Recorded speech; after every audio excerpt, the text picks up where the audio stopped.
Direito penal, princípios limitadores.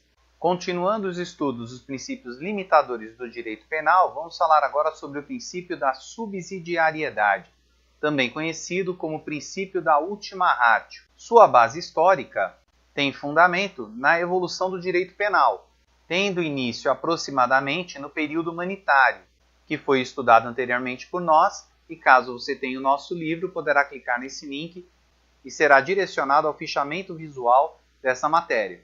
O objetivo do princípio da subsidiariedade implica em dizer que a lei penal somente é aplicada quando outros meios são insuficientes para resolver o problema. Portanto, no caso de um conflito social, em primeiro lugar nós buscamos os meios extrapenais possíveis e, esgotado esses meios, buscamos então os meios penais.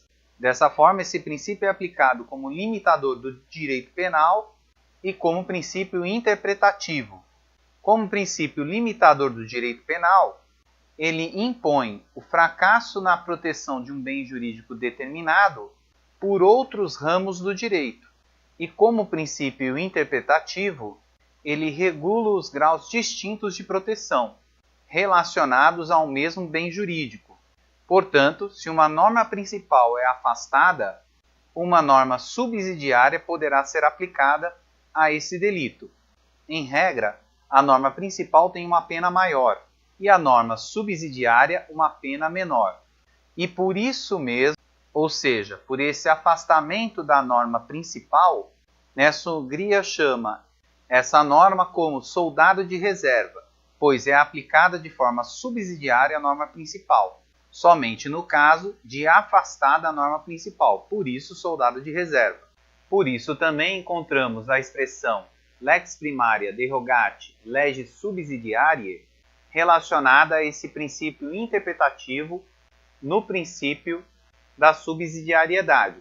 Esse princípio pode ser encontrado de duas formas diferentes: princípio da subsidiariedade expressa ou princípio da subsidiariedade tácita, também conhecido como princípio da subsidiariedade implícita. O princípio da subsidiariedade expressa ocorre quando um tipo penal delega explicitamente a outro tipo penal um fato que não é abarcado por esse tipo, que é o tipo principal. Nesse caso, o tipo penal subsidiário trará a expressão caso seja cometido crime mais grave ou salvo outro crime.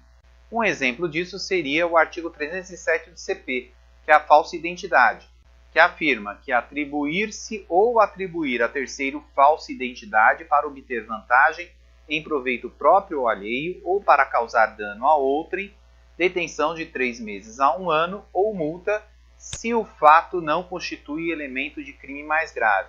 Observe que se nesse caso houver um crime cometido pelo agente mais grave do que a falsa identidade, ele será imputado no crime mais grave. Por outro lado, o princípio da subsidiariedade tácita ou implícita é aquele em que o delito de maior amplitude contém um delito de menor amplitude. No entanto, isso não está explicitado no tipo penal. Um exemplo disso seria o crime de dano e o crime de perigo de inundação, do artigo 255 e 254 do CP. E no caso do crime de inundação, temos causar inundação expondo a perigo a vida, a integridade física ou patrimônio de outrem, reclusão de 3 a 6 anos e multa, no caso de dolo, ou detenção de 6 meses a 2 anos, no caso de culpa.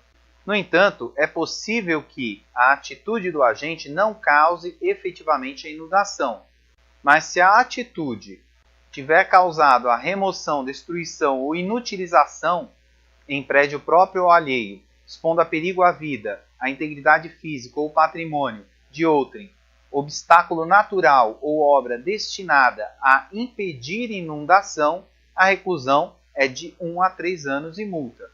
Portanto, caso ele não tenha sido punido no artigo 254, ele pode ser punido no artigo 255, caso tenha sido essa atitude. Logo, esse princípio tem 3 funções básicas. A primeira é limitar o aplicador do direito.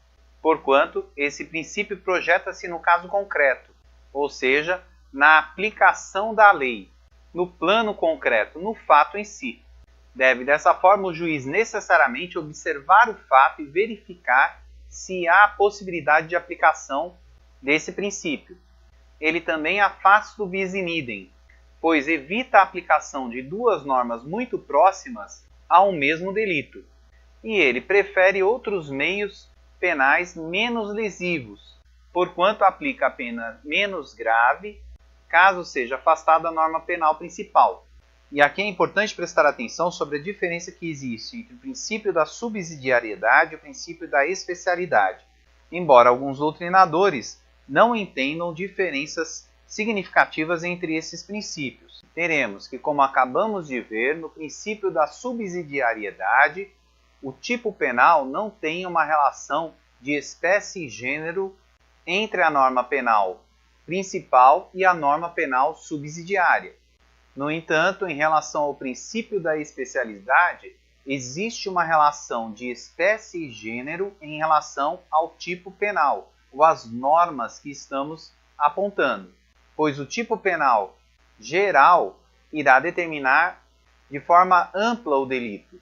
Já o tipo especial detalhará de forma minuciosa o gênero apontado pela norma geral. As diferenças também existem em relação às penas, pois no princípio da subsidiariedade, a pena do crime subsidiário ela sempre é menor que a do crime principal. Já no princípio da especialidade, a pena pode ser menor ou maior que o crime principal. Assim, fica bem clara a diferença entre o princípio da subsidiariedade e o princípio da especialidade.